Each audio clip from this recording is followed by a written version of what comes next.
Hello everyone, this is Scaredy Diesel, and welcome back to Thomas the Tank Engine Season 6 review. Well guys, it's good to be back. Now that college is over for now, and all I have to worry about is my actual job, which, yeah, you can kind of tell how far ahead I write these scripts, cause, yeah, I don't have a job at the moment right now due to you-know-what. But anyway, now I can finally use as many free times as I can to start working on videos and reviews. Thankfully, I was still able to make Let's Play contents for my gaming channel, but I know you people came here for movie and TV show reviews, and I felt Thomas and the Magic Railroad was a good movie to start off with me coming back to the main channel after so long.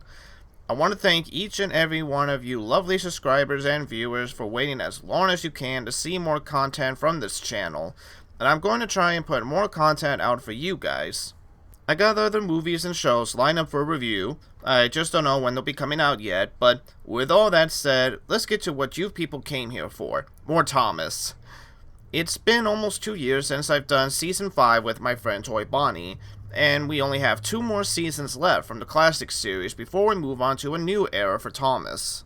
After the release and failure that Thomas and the Magic Railroad left for creators, and with hits starting to set their eyes on the show, it was only a matter of time before the team that made Thomas a possibility would be retired from the show and be replaced with a new crew. So, was Season 6 and later Season 7 a good send-off for the classic series? Well, let's take a look, starting with Season 6. As always, let's start with the backstory and my memories with Season 6. Last season review, I mentioned that Season 5 was my first season of Thomas, and was the season that started my love for the little blue tank engine. I had all the VHS from Seasons 1 to 5 I could find and get at the time, and by the time I also had Thomas and the Magic Railroad, I had a pretty good idea for all the characters and the show overall. I don't remember exactly what age I started watching Season 6, I want to say maybe between 5 and 6, but I'm fairly certain that the first VHS I had from Season 6 was James and a Red Balloon. I've had all the episodes of Season 6 on all the VHS and DVDs that there were, and I'll be honest, outside of a few handful of episodes I liked, I didn't remember this season that much as a kid. It wasn't forgettable, and it wasn't like Season 3 where I didn't want to watch an episode from the season, or that it was dull, but I guess after what Season 5 and the other series had to offer, I guess you could say that I was just a bit underwhelmed with this season. Now, like I said, there were plenty of Season 6 episodes I enjoyed and watched again and again as a kid, but I remember certain other episodes where I was bored or felt that the plot was a nice idea, but it wasn't fleshed out well enough. However, this is all coming from a kid perspective, and after years since I saw Season 6, has my views on the season changed or is it the same? Let's take a look.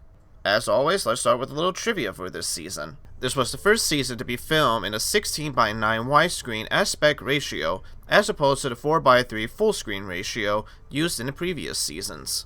The full screen format would still be used on DVD and VHS releases, but when Season 6 was broadcasted on CITV in the UK, it was shown in widescreen. This was also the first season to have individual writers for the show, apart from Britt, who would only be involved in this season as an executive producer, and David Minden, who turned himself over a camera operator. He wrote one last episode by himself, which we'll get to it soon. This is also the first season to have Steve Esquez as a director. He would later replace David Minden as director for the show when Hit Entertainment started producing the show in 2004. This was also the first season to have Phil Ferrell as the producer. He was responsible for proposing the first ever spin-off series for Thomas, which would later be titled Jack and the Sodor Construction Company. More on that series later. This was also the last season for a few things. This was the last season to have Michael O'Donnell and Junior Campbell as music composers for the show in the US. They would still do the soundtrack for the next season, but only for the UK and international releases. This was also the last season to have Alec Baldwin as the narrator, as he left to resume his movie career. This was also the last season to use the old Thomas the Tank Engine and Friends logo in the intro. And finally, this was the last season to be made by Gilligan Entertainment prior to its acquisition by Hit Entertainment. They would still be in the business to help Hit produce the next season, but after that they would close their doors in 2003. Oh, and one last thing, and this is only for the US people, but if you were a kid in Canada, then you had a good chance of seeing Alec Baldwin's narrations for Season 6 on television. However, if you were in the US and you wanted to watch some new Thomas episodes from Season 6, then the only way to do that was to go out and buy a DVD or a VHS for this season. As far as I know, Season 6 was never broadcasted at all in the US. There were no spin-off shows as a way to put the episodes on air, so, unless I am wrong, before Season 8, the only way you had a chance of seeing any new Thomas episodes in the US was to buy a DVD or VHS of the show. Alright, that's it for the fun facts, so let's get started with the episodes. Episode 131, Salty's Secret. A new diesel engine named Salty is set to work at a quarry. A nice episode to start off the season, and a good character introduction to Salty. I think both Angelus and Baldwin do a good job on capturing his personality and character. Much like Duke and Edward, he's a hard worker, and even when he knows he doesn't get to work at the sea just yet, he doesn't let that stop him from still doing his job.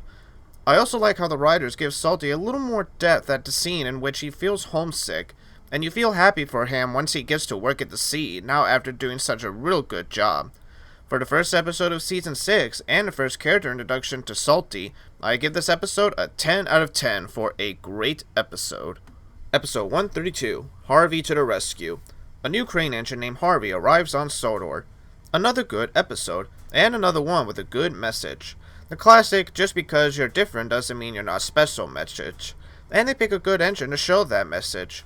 I like the montage of Harvey and the demonstration on how he works when it comes to cleaning things up on the tracks and fixing accidents. I give this episode an 8 out of 10 for a good episode. Episode 133, No Sleep for Cranky. Cranky is always cranky. And really, that's the episode in a nutshell. I mean, this episode really wants to show that Cranky is what the name applies. He's cranky. I get that for newcomers, they probably don't know much about Cranky and what his character is. But even still, we get the point that he's always cranky. It can really get on your nerves after hearing the word cranky for so long. Thankfully, there are some funny moments in the episode, with Cranky being tortured by Salty's stories, and thankfully we, the viewers, don't have to hear all of his stories. And the episode is short enough that the jokes don't overstay their welcome. I also like the build up to the accident Cranky caused, and Bill and Ben teasing that he'll get into trouble. You could tell from Cranky's face that he knows he messed up big time. So outside of the writers using the word cranky too much, there are some good enough moments for me to give this episode a 7 out of 10, a good episode.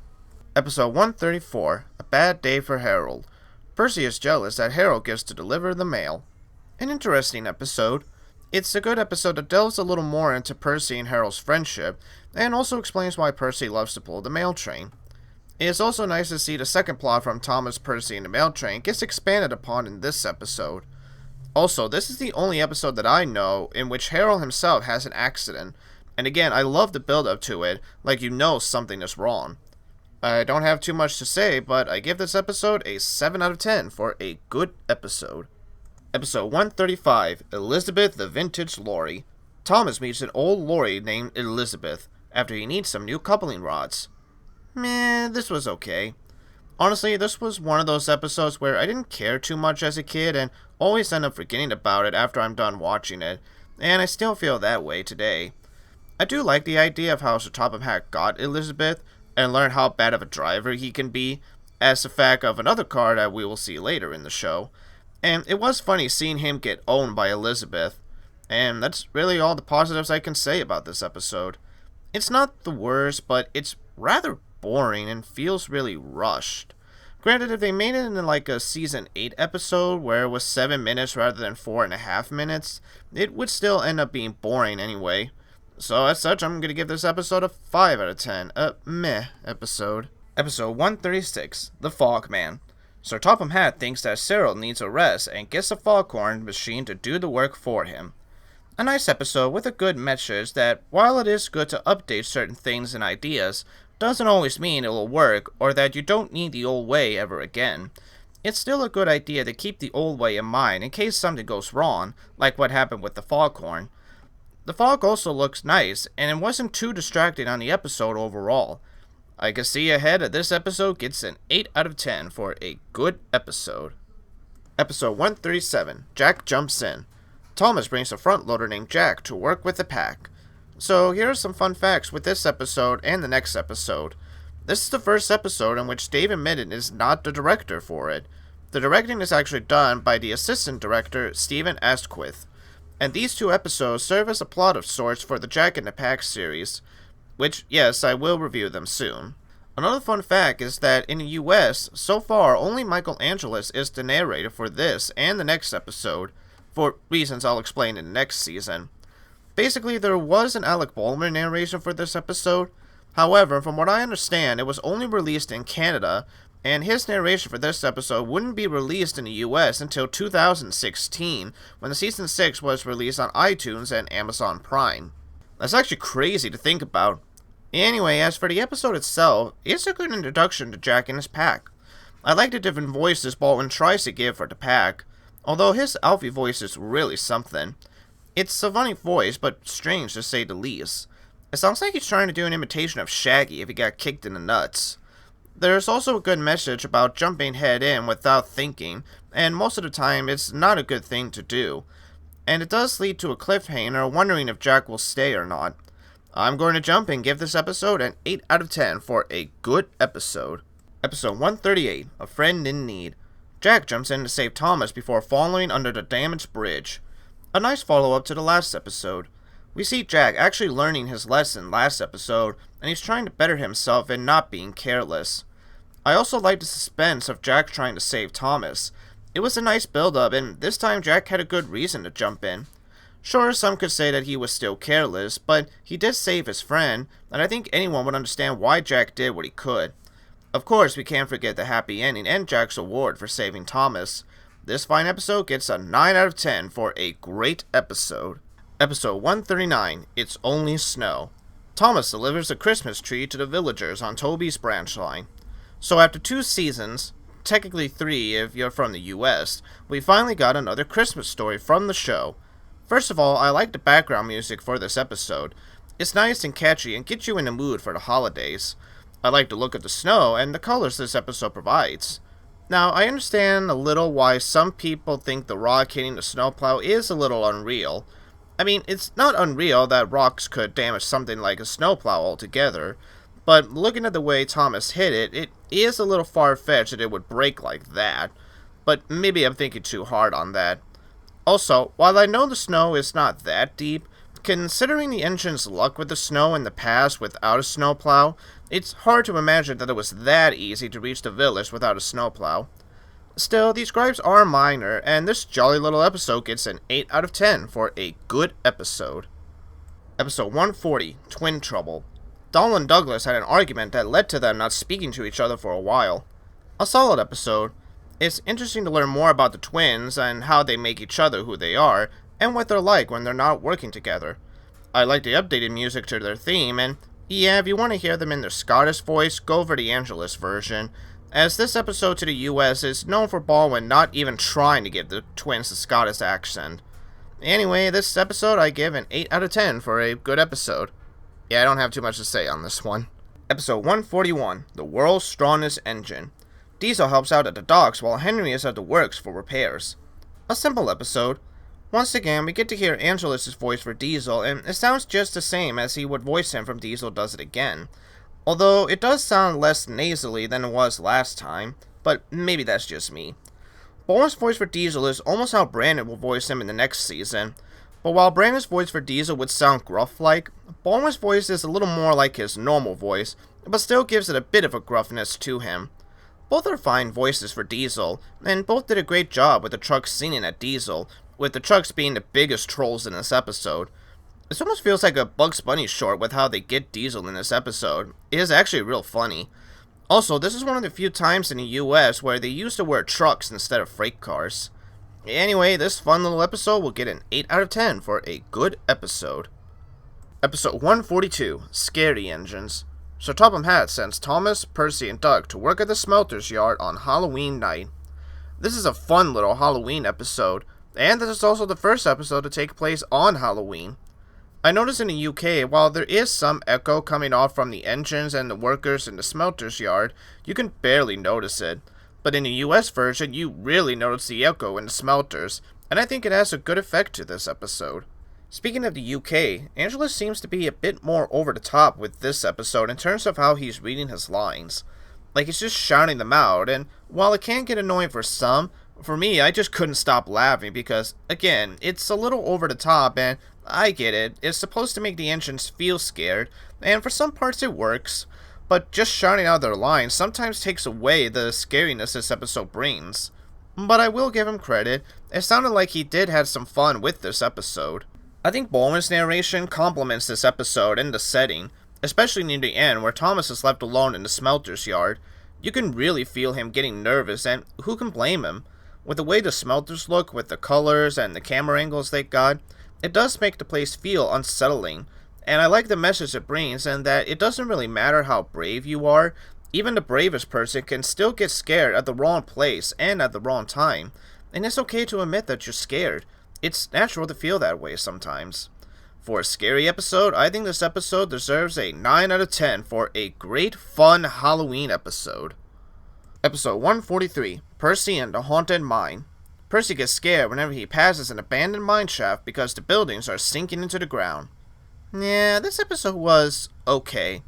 Much like the last episode, I like how the team made the sets for the haunted mine and, again, build up some suspense with the buildings, and I like the shots and music they've used when the buildings are sinking. But honestly, when you get down to it, nothing really happens in this episode. It's just an episode of Percy facing his fears and an episode about the best dressed station competition. That's all there is to it to this episode. This rating I also had to think about. On the one hand, the nice little eerie and suspense with the haunted mine is interesting, and the team did a good job with the sets.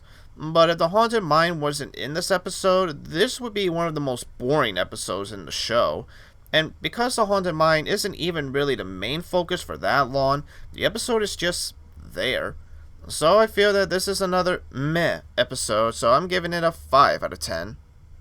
Episode 144, Middle Engine. After being tricked by Harry and Bert, Sir Topham has sent James to take Percy's place at the yard.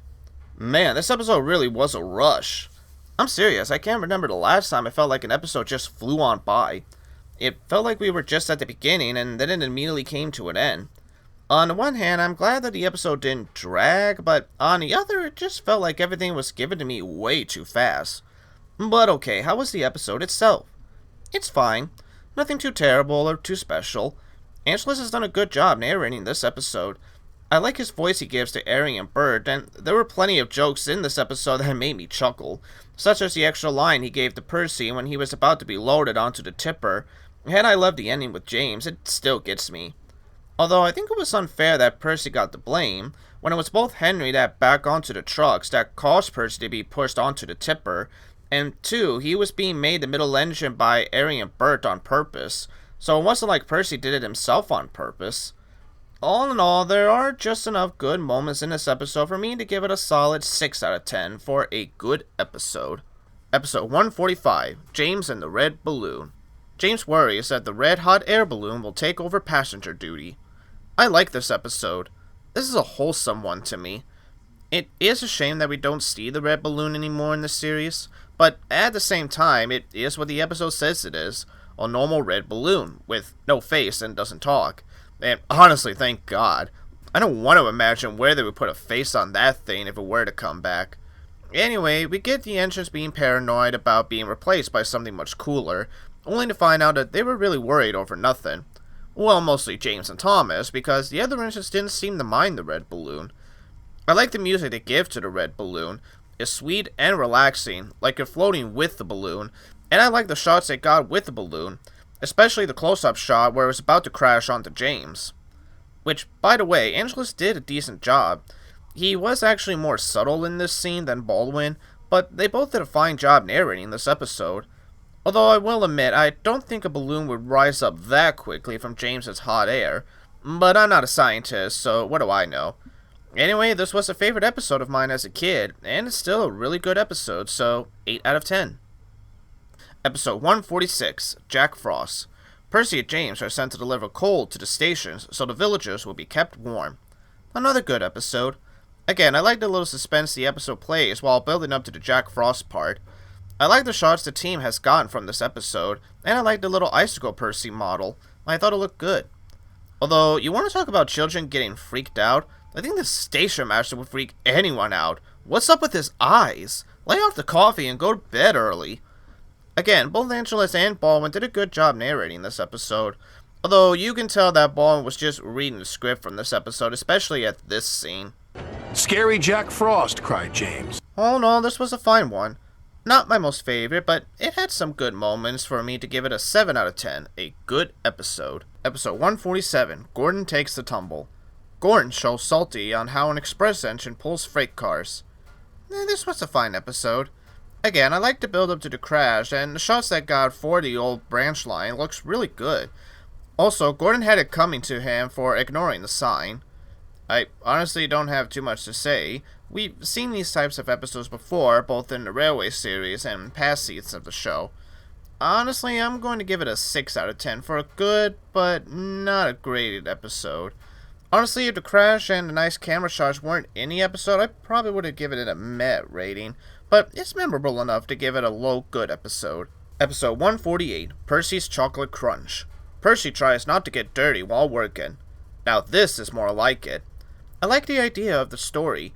It ties in nicely to the jobs Percy usually has when he's not carrying the mail.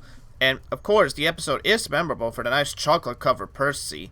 And this episode also had plenty of funny moments to the engines commenting on Chocolate Percy, or Percy trying hard to stay clean. Although, could someone tell me how destroying a chocolate factory gets you rewarded for being clean?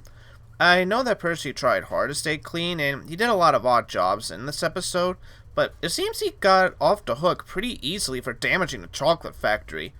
It's like, yes, Percy, you did a great job putting the factory workers out of a job, costing them millions of dollars to build a new one. You can have your watch down now. Well, joking aside, though, this is a good episode and a good story. A nice crash and a couple of funny moments, so I will give it an 8 out of 10 for a good episode. Episode 149, Buffer Bother. Bilk is jealous of Ben's new shiny buffers. This was a fine episode. The story is okay, just a repeat of something like Passengers and Polish. The character wants something the other character is getting, and he lets his or her jealousy gets the better of them and their work, and they must learn a lesson. Although this episode does have a decent moral about complaining or throwing a hissy fit isn't the correct way of getting what you want. There were a couple of funny moments like Bill's green face and him accidentally wheezing soot all over Mavis. There are plenty of chuckles this episode has. Now, coming up for the rating with this episode was tough.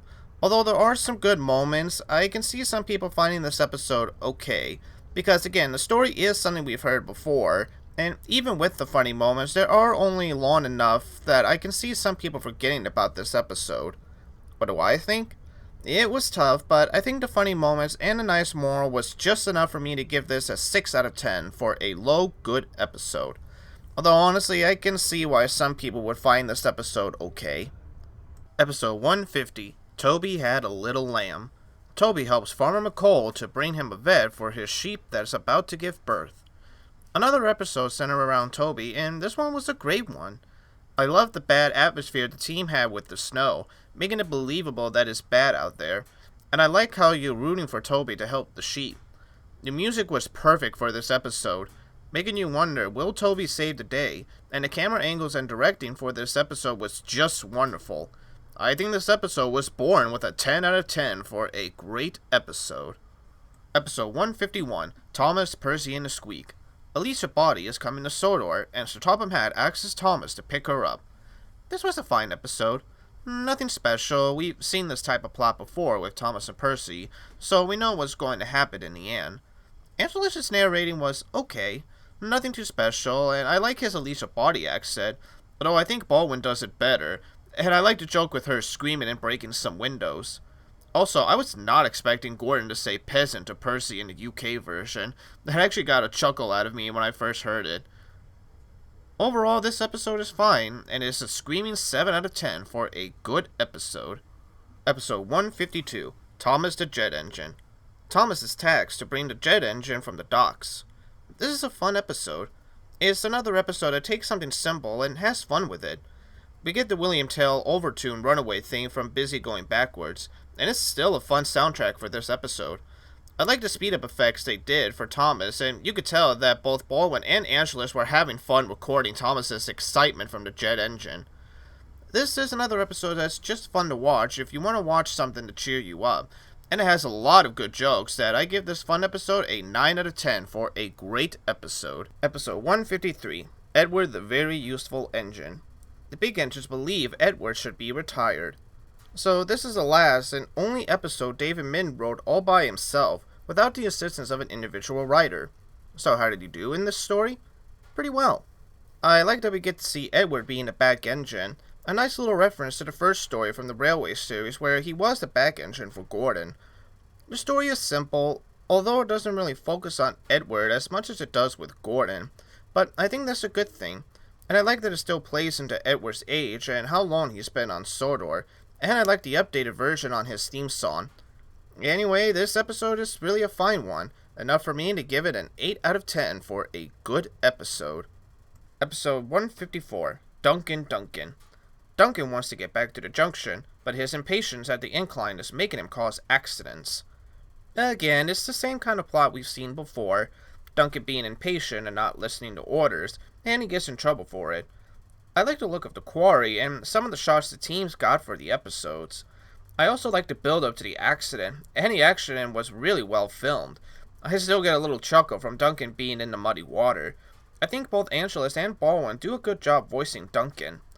Anyway, I give this episode an 8 out of 10 for a good episode. Episode 155, Rusty Saves the Day. Rusty tries to help prepare Scarlowy and Rheneas' old wine in 2 weeks.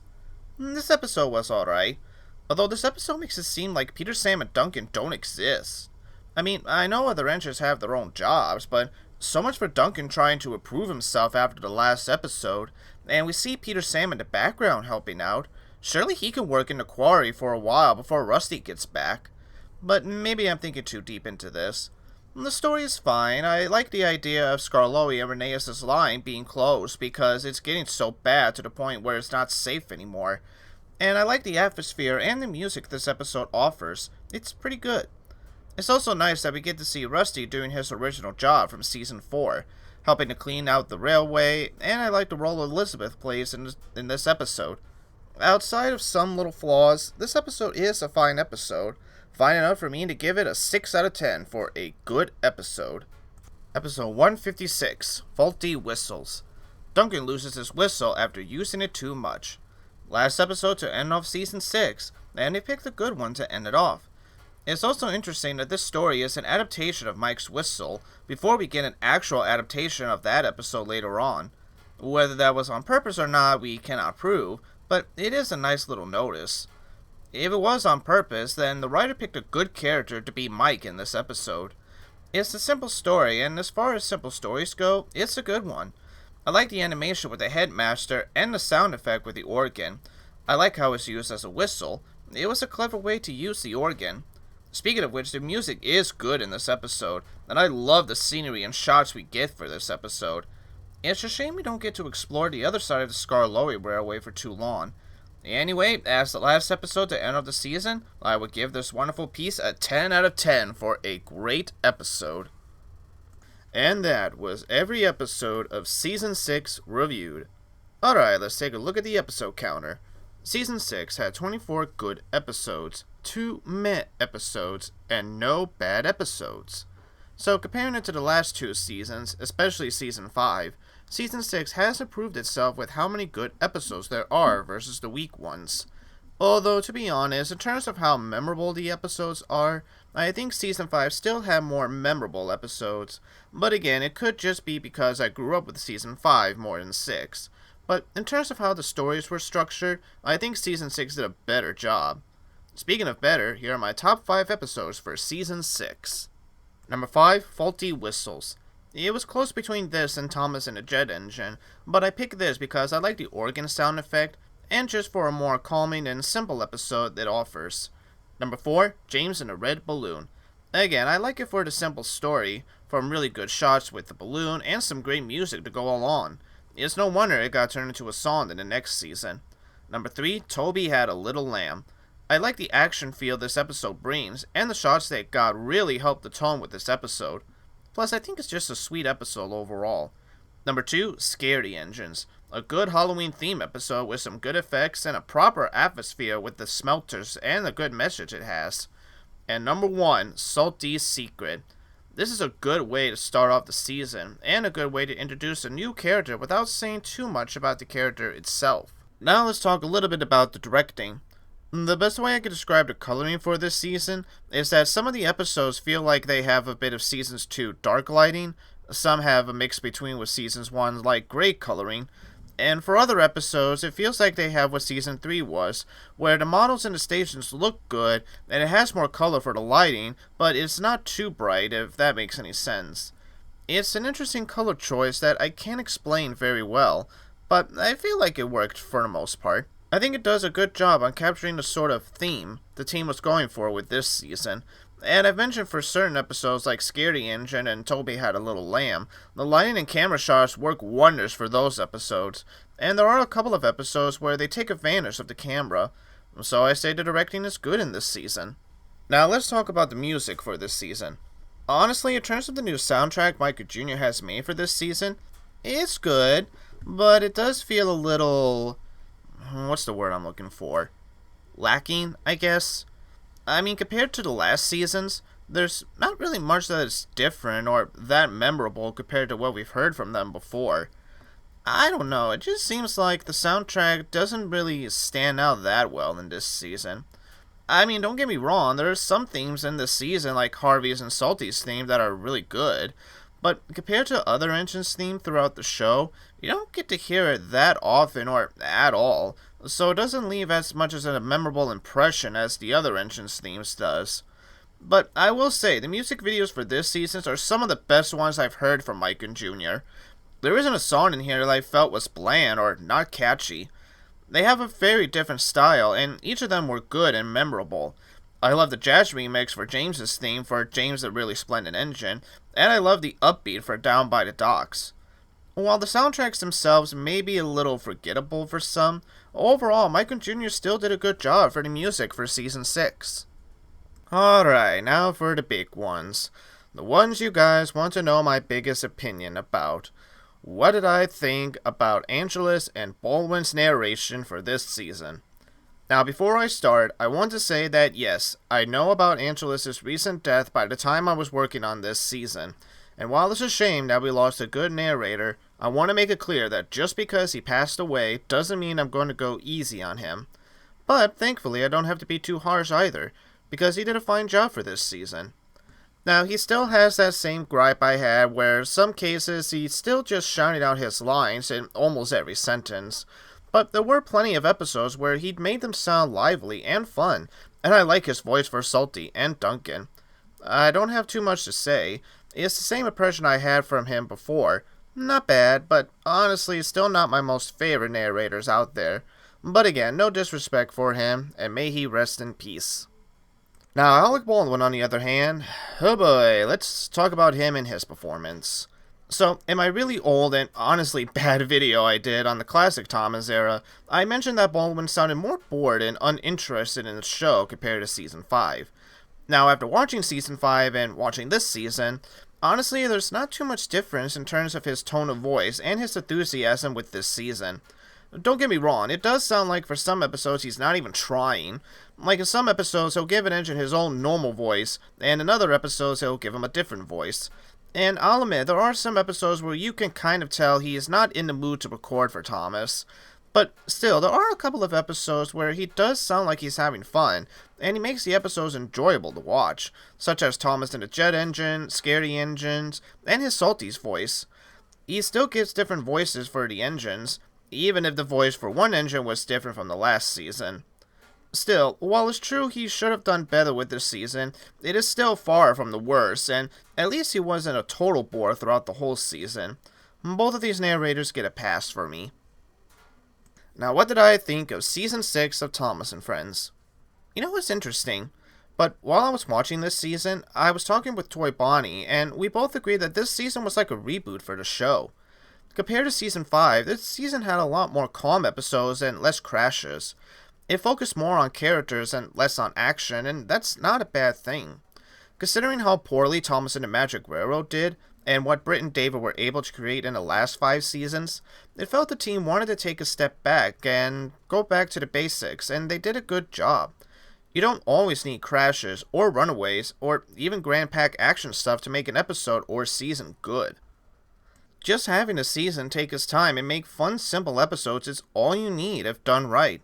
Seasons 1 and 4 have shown it with their episodes, and there are a couple of episodes from Season 6 that are simple, but they still make for good episodes.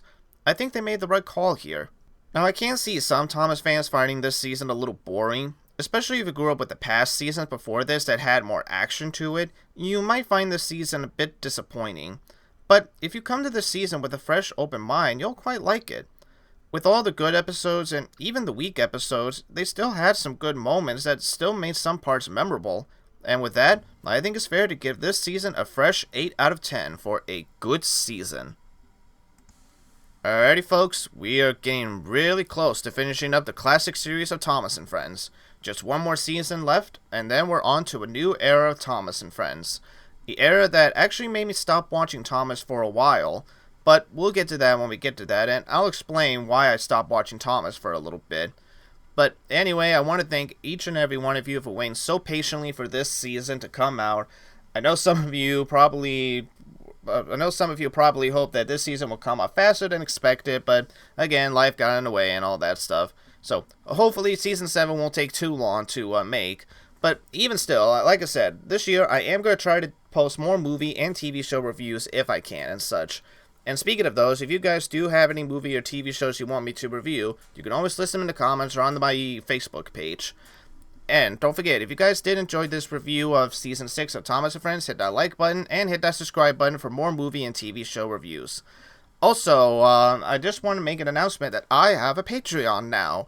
So, if you guys want to see any new episodes of any movie or TV show reviews 2 days before they come up on the main channel, you can donate to my Patreon if you want. You don't have to if you don't want to, but it is a nice little feature if you guys want any early access to any upcoming reviews, like maybe some upcoming Thomas reviews that are coming soon. Once I get off my lazy ass and do it, but still, they might still come on YouTube, so maybe you can have some early access to it. I don't know. But anyway, so yeah. Also, if you guys do like any Let's Play series and such, you can also hop onto my gaming channel where I do those. But anyway, this has been Sakura saying thank you all so much for watching the Season 6 of Thomas and Friends review. Again, I'll let you all know when Season 7 is coming out soon. But if not, I do have some more movie and TV show plans on reviewing for this channel. So look out for those when they come out. So, until then, this is Sakura saying thank you all so much for watching, and I'll see you on the next movie or TV show review. Until then, take care everybody, and have a happy new year.